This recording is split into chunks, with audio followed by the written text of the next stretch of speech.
प्रभु यीशु मसीह की स्तुति हो।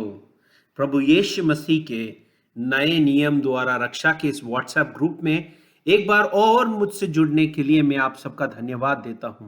प्रभु यीशु मसीह का आशीष आप सबके साथ हो, ऐसी मैं प्रार्थना करता हूं। सब एडमिन भाइयों का भी धन्यवाद देता हूं कि मुझे ऐसा एक और अवसर उन्होंने प्रदान किया। आज का हमारा विषय है फाड़ने वाले भेड़िए। इस चिंता के विषय के लिए आज हमारा जो बाइबल का अध्याय हम ले रहे हैं वह है प्रेरितों के काम 20वां अध्याय।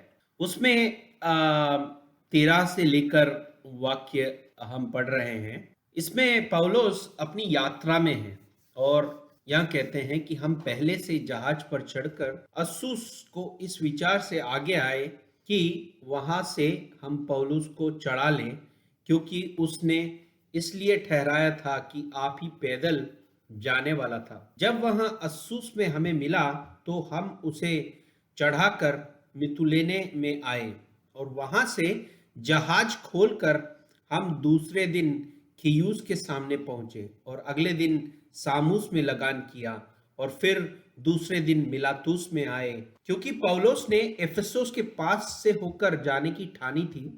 उन्होंने, हम 17वें वाक्य में देखते हैं कि उन्होंने वहां के जो प्राचीन यहाँ पे लिखा है, लेकिन वो इसका मतलब है एल्डर या जो जो सीनियर वहां पे जो पासवान हैं उनको बुलवाया और जब वो उनके पास में आए उससे कहा कि तुम जानते हो कि पहले ही दिन से जब मैं आसिया में पहुंचा मैं हर समय तुम्हारे साथ किस प्रकार रहा, अर्थात बड़ी दीनता से और आंसू बहा बहा कर, और उन परीक्षाओं में जो यहूदियों के षड्यंत्र के कारण मुझ पर आ पड़ी है, मैं प्रभु की सेवा करता ही रहा। और जो जो तुम्हारे लाभ की बातें थी उनको मैंने तुम्हें बताया और लोगों के सामने और घर घर में भी जाकर सिखाने में कभी भी मैं नहीं झिझका। यहूदियों और यूनानियों के सामने गवाही देता रहा कि परमेश्वर की ओर मन फिराओ और हमारे प्रभु यीशु मसीह पर विश्वास करो। और अब देखो, मैं आत्मा में बंधा हुआ हूं जो मुझसे कहता है कि यरूशलेम को जाओ, और नहीं जानता कि वहां मुझ पर क्या बीतेगा। केवल यह कि पवित्र आत्मा हर नगर में गवाही दे देकर मुझसे कहता है कि बंधन और क्लेश तेरे लिए तैयार है। परंतु मैं अपने प्राण को कुछ नहीं समझता कि उन उसे प्रिय जानूं, वरन यह कि मैं अपनी दौड़ को और उस सेवकाई को पूरी करूं जो मैंने परमेश्वर के अनुग्रह के सुसमाचार पर गवाही देने के लिए प्रभु यीशु मसीह से पाई है। और अब देखो, मैं जानता हूं कि तुम सब जिनमें मैं परमेश्वर के राज्य का प्रचार किया करता फिरा मेरा मुंह न देखोगे। इसलिए मैं आज के दिन तुमसे गवाही देकर कहता हूं कि मैं सबके लहू से निर्दोष हूं, क्योंकि मैं परमेश्वर की सारी मानसा को तुम्हारे पूरी रीति के बनाने से न झिझका। इसलिए अपनी और पूरे झुंड की चौकसी करो, जिससे कि पवित्र आत्मा ने तुम्हें अध्यक्ष ठहराया है कि तुम परमेश्वर की कलीसिया की रखवाली करो, जिसे उसने अपने लहू से मोल लिया है। मैं जानता हूं कि मेरे जाने के बाद फाड़ने वाले भेड़िए तुम में आएंगे जो झुंड को न छोड़ेंगे। तुम्हारे ही बीच में से ऐसे मनुष्य उठेंगे जो चेलों को अपने पीछे खींच लेने की टेढ़ी मेढ़ी बातें कहेंगे। इसलिए जागते रहो और स्मरण करो कि मैंने 3 वर्ष तक रात दिन आंसू बहा बहा कर हर एक को चितौनी देना ना छोड़ा। और अब मैं तुम्हें परमेश्वर को और उसके अनुग्रह के वचन को सौंप देता हूं, जो तुम्हारी उन्नति कर सकता है और सब पवित्रों में साझी कर मिरास दे सकता है। मैंने किसी को चांदी, सोने या कपड़े का लालच नहीं किया, किसी के भी सोने, चांदी या कपड़े का लालच नहीं किया, बल्कि अपने हाथों से मेरी और सारे साथियों की आवश्यकताएं पूरी की। तो यहाँ पे हमें पौलुस बहुत गाढ़ी चीजें बता रहे हैं। यहाँ पे हमें ये बता रहे हैं कि एक तो ये जो भेड़िए हैं जो इनको फाड़ कर खा जाएंगे, ये कब आएंगे? ये 20वीं सदी में नहीं आने वाले हैं। ये आएंगे जब पौलुस अर्थात जो शिष्य है, जो यीशु का शिष्य है, उसके 3 साल यहां एफेसुस में काम करने के बाद जब वो जा रहा है, और जाने के तुरंत बाद, ध्यान कीजिए मेरे भाइयों और बहनों, कब ये भेड़िए आएंगे? पौलुस के जाने के तुरंत बाद। आज हम सोचते हैं कि आजकल गलत सुसमाचार करने वाले बहुत सारे लोग हैं, पर हमें मालूम है कि गलत सुसमाचार करने वाले लोग तो उस समय से ही थे। तो हमारे पास में क्या रास्ता है कि सच्चे सुसमाचार को हम सुने और सच्चे सुसमाचार में हम रहें? हमारे पास में एक ही रास्ता है। हमें यह देखना है कि जो यीशु मसीह के जो शिष्य थे, उन्होंने क्या नींव डाली थी, उन्होंने पहले क्या सुसमाचार सुनाया, और उस सुसमाचार में क्या क्या था, और जो भी उस सुसमाचार में नहीं है वह हमें पता है कि इन भेड़ियों के द्वारा लाया गया है। ये भेड़िए जो हैं, जिनको कि केवल आपके चांदी, सोने, पैसे और आपसे जो भी आप वो ले सकते हैं, उसका केवल लालच है। उसके लिए वो आप में बहुत सारी चीजें ऐसी लाकर आपको सिखा देते हैं जो परमेश्वर के वचन में नहीं है। उनका काम एक ही है कि वो आत्मा को फाड़ दें। वो ऐसे जो बातें आपको बताते हैं जिससे कि आत्मा की रक्षा कभी भी फिर संभव ना हो सके। उसमें उनका जो जो उनको जो लालच रहता है वो आपके धन पर अकेले है। तो ऐसे लोगों से आप जागते रहो और स्मरण करो कि 3 वर्ष जो उन्होंने काम किया, जो चेलों ने, जो शिष्यों ने काम किया, उस काम पर आप ध्यान दो। और कहां वो काम हमें बताया गया है? वो काम बताया गया है प्रेरितों के काम में। वो काम किधर शुरू हुआ? प्रेरितों के काम में। तो यह बहुत जरूरी है कि हमें पता करना है कि प्रभु का जो शिष्यों द्वारा जो सुसमाचार हमको मिला है, वह सुसमाचार की पुस्तकें जो है उसमें नहीं है। सुसमाचार की जो पुस्तकें हैं, यूहन्ना की पुस्तक, मत्ती की पुस्तक, लूका की पुस्तक और मरकस की पुस्तक, इसमें जो सुसमाचार जो हमको मिलता है, प्रभु यीशु मसीह ने सुसमाचार जो शिष्यों को देना था उसके पहले बताई हुई बातें थी। वो सुसमाचार जो शुरू होता है, जो कि प्रेरितों की पुस्तक में हमको पता चलता है, वो सुसमाचार कौन सा सुसमाचार है? जो प्रभु यीशु मसीह के मृत्यु और उनके फिर से जी उठने के बाद में आता है, जिसके बारे में कि लूका की पुस्तक में हमें देखने को मिलता है।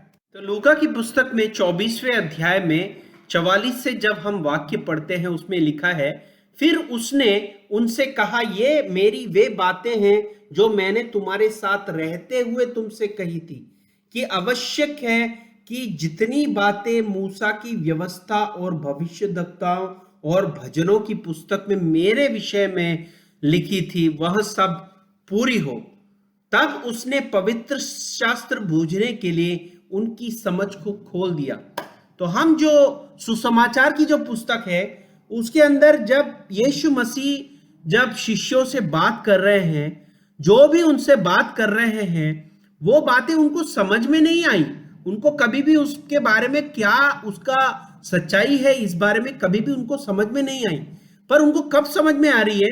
जब यीशु मसीह जी उठकर, जब उनकी मृत्यु हुई क्रूस पर, उसके बाद में जब वो जी उठे, और जी उठने के बाद में जब शिष्यों के पास में आए, तब उन्होंने उनकी समझ को खोला। ये बहुत जरूरी बात है मेरे भाइयों, ये बहुत जरूरी बात है हमें समझने के लिए कि शिष्यों को कब सुसमाचार समझ में आया, उनको कब सुसमाचार के बारे में, उसकी पूर्णता के बारे में कब उनको समझ में आया। जब पवित्र शास्त्र को बूझने के लिए यीशु मसीह ने, हमारे प्रभु ने उनकी समझ को खोल दिया। तब उनको सुसमाचार समझ में आया शिष्यों को। तब तक जो भी वो लोग सुन रहे थे वो बस सुन ही रहे थे। उनको कभी भी वो सुसमाचार जो यीशु मसीह उनको बता रहे थे उसके बारे में पूर्ण रूप से ग्रहण नहीं हुआ। उनको बताया गया कि पिता और पुत्र पवित्र आत्मा के नाम पर जाकर आप लोगों को बपतिस्मा दें। तो ये बपतिस्मा किस नाम से देना है ये उनको तब तक समझ में नहीं आया। तो 46वें वाक्य में लिखा है, और उनसे कहा, यूं लिखा है कि मसीह दुख उठाएगा। मसीह दुख उठाएगा। कहां पे दुख उठाएगा? क्रूस पर दुख उठाएगा। और तीसरे दिन मरे हुओं में से जी उठेगा और यरूशलेम से लेकर सब जातियों में मन फिराव का और पापों की क्षमा का प्रचार उसी के नाम से किया जाएगा। उस ही के नाम से। किसके नाम से? मसीह के नाम से। और तुम इन सब बातों के गवाह हो। कौन है गवाह? जो शिष्य है वो है इस सब बातों के गवाह। और देखो, जिसकी प्रतिज्ञा मेरे पिता ने की है, अर्थात पवित्र आत्मा की, जो कि यरूशलेम में तुम पर उतरेगा, और जब तक स्वर्ग में से सामर्थ्य तुम में प्राप्त नहीं होगा तब तक तुम इसी नगर अर्थात यरूशलेम में ठहरे रहो। यहां उनसे शुरुआत कराने के लिए प्रभु यीशु मसीह ने उनसे वहीं रुकने को कहा। तो एक बात आप समझे कि प्रभु यीशु मसीह ने जो भी सुसमाचार बोला वो ना तो शिष्यों को समझ में आया था। कब तक? जब उनकी मृत्यु होकर तीसरे दिन वो मरे हुए में से जी नहीं उठे, तब तक उन्होंने कभी भी सच्चा सुसमाचार, जो पूर्ण रूप से ग्रहण करने वाला सुसमाचार, उनको पता ही नहीं चला। उनको यह भी नहीं मालूम था कि मसीह कौन है और किसके नाम पर। और पिता, पुत्र और पवित्र आत्मा, ये तीनों नाम नहीं है, ये सर्वनाम है, ये कोई नाम नहीं है। तो अगर इस सर्वनाम पर उनको अगर बपतिस्मा देना होता तो उनको वो प्रेरितों के काम में इस ही नाम पर बपतिस्मा देते। लेकिन उनको आंख उनकी कब खुली? जब प्रभु यीशु मसीह ने उनकी आंख को खोला, उनकी समझ को खोला, तब उन्हें पूर्ण रूप से समझ में आया और उनको यरूशलेम में वहां पे वेट करने के लिए उनको कहा गया। उनसे बोला, उनके प्रतीक्षा करो कि तुम पर परमेश्वर का शक्ति तुम पर उतरे, अर्थात पवित्र आत्मा की शक्ति उन पर आए। और वहीं देखते हैं हम प्रेरितों के काम में वो लोग प्रार्थना के साथ में पहले और दूसरे अध्याय में वहां पर वेट कर रहे थे। और तब जब वहां वेट कर रहे थे तब पवित्र आत्मा उन पर आई और पहला वहीं पे उन्होंने सुसमाचार को सुनाया कि मन फिराओ। यह है पहला सुसमाचार की नींव के मन फिराओ और तुम सब प्रभु यीशु मसीह के नाम पर बपतिस्मा लो, जिससे कि तुम्हें पापों की क्षमा मिले और तुम्हें पवित्र आत्मा का अनुग्रह प्राप्त हो। यहां बहुत जरूरी है हमें समझना कि जो पूर्ण सुसमाचार है, जो नया सुसमाचार, जो कि नई व्यवस्था के अनुसार, नए नियम के अनुसार प्रबल होना था, वह किधर से शुरुआत है उसकी। तो यहां हमें समझना बहुत जरूरी है। तो यहां समझने पर ही हमें समझ में आएगा कि सच्चा सुसमाचार, ये जो 3 साल जो शिष्यों ने काम किया है, 3 साल जो पौलुस ने बताया कि वहां पे उन्होंने काम किया और उनको बताया, ये क्या बताया, ये सब प्रेरितों की काम में है। वो जो है वो नींव है, और उस नींव से हटकर जो भी उस पर बनाएगा वह कलीसिया का भाग नहीं होगा। क्योंकि अंत के दिनों में क्या होगा, यह हमें पहली कुरिन्थियों की पुस्तक 3 अध्याय हमको उसमें पढ़ने को मिलता है। हम उसमें देखते हैं। तो पहली कुरिन्थियों की पुस्तक अध्याय 3 और 10वें वाक्य से हम पढ़ते हैं कि परमेश्वर ने उस अनुग्रह के अनुसार जो मुझे दिया गया, किसको दिया गया? उस अनुग्रह के अनुसार जो मुझे अर्थात पौलुस को दिया गया, मैंने बुद्धिमान राजमिस्त्री की नाई नींव को डाला और दूसरा उस पर रद्दा रखता है, पर हर एक मनुष्य चौकस रहे कि वह उस पर कैसा रद्दा रखता है, क्योंकि उस नींव को छोड़कर जो कि पड़ी है और वह यीशु मसीह है। तो हम देखते हैं कि प्रेरितों की पुस्तक में कौन है नींव? यीशु मसीह।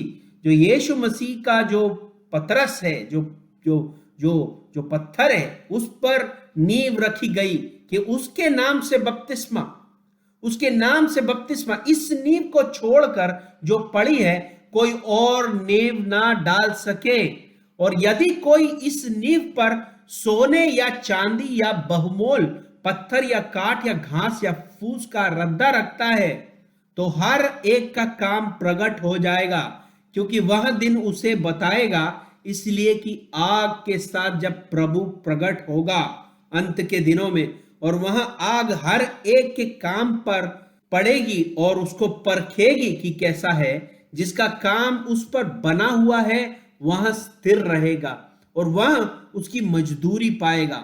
और यदि किसी का काम जल जाएगा, तो आप सोने से, आप किसी चांदी से या किसी और बहुमूल्य पत्थर से या किसी और चीज से आप बनाओ, आपको पता है कि ये सब जल जाते हैं। जो बहुमूल्य पत्थर है ये सब जल जाते हैं, लेकिन क्या नहीं जलता? एक पत्थर है जो कि कभी जलता नहीं, आप कितना भी जलाओ उसको, वो जलेगा नहीं। तो जब वो पत्थर होगा जो प्रभु यीशु मसीह होगा, उस पत्थर के ऊपर जो भी कोई गलत बनाएगा वो सब जल जाएगा, वो सब कभी भी अंत तक नहीं रहेगा। और उस जलने के बाद में जो आपने दूसरे लोगों की बातें सुनकर और प्रभु के चेलों की बातें, प्रभु के शिष्यों की बातें, जो आदि में जो बताई गई बातें, इससे हटकर कभी भी जो नए लोगों ने आके बताया है, इतने जो 19 सदियों में जो बताया गया है, इसको अगर आपने काट कर आप पहली सदी में जो बताया गया उस पर अगर वापस नहीं गए, तो आप भी उसी तरह ऐसे बनोगे जैसे कि आप बोलते हैं कि नेव के ऊपर सोने या चांदी या बहुमूल पत्थर या काठ या घास के फूस का रद्दा रखे जैसे आप हो जाओगे।